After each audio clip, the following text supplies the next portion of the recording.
সালামু আলাইকুম প্রিয় দর্শক শ্রোতা। দেখেন, নদীমাতৃক বাংলাদেশ, কৃষি নির্ভর বাংলাদেশ।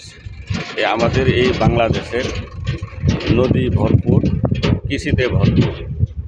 ভাই, আমি একজন গুণী লোকের কথা আজকে আপনাদের কাছে বলতে চাই। সেটা হচ্ছে মেরিন ইঞ্জিনিয়ার আব্দুর রশিদ, কলামিস্টে মিনার রশিদ।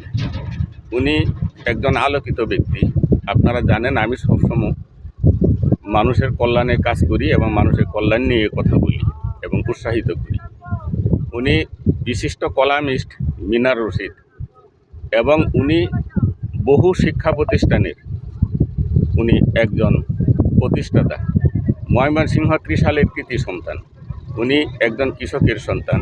কৃষকের সন্তান থেকে উনি মেরিন ইঞ্জিনিয়ার আব্দুর রশিদ, কলামিস্টে মিনার রশিদ। উনি বিভিন্ন ধরনের ওনার জাদুর কলমে লিখে থাকেন। হাতে থাকে জাদুর কলম, হৃদয়ে থাকে মানুষের কল্যাণ।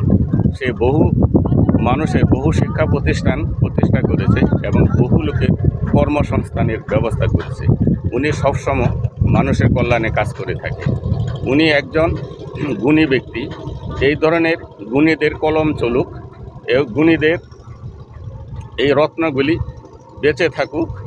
এরা সবসময় আত্মীয় স্বজনের খোঁজ খবর রাখে এবং তার যে সীমিত অর্থ তার পেশার থেকে আসে, তা দিয়ে সে অনেকগুলি শিক্ষা প্রতিষ্ঠা করেছে।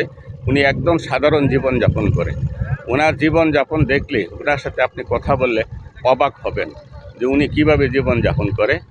উনি তার আত্মীয় স্বজন যত আছে সকলকেই তিনি প্রতিষ্ঠায় করতে তিনি ব্যস্ত থাকে। বাঙাল রফিক পেজ থেকে আপনাদের সকলকে প্রাণ ঢালা অভিনন্দন জানিয়ে বিদায় নিচ্ছি। আল্লাহ হাফেজ।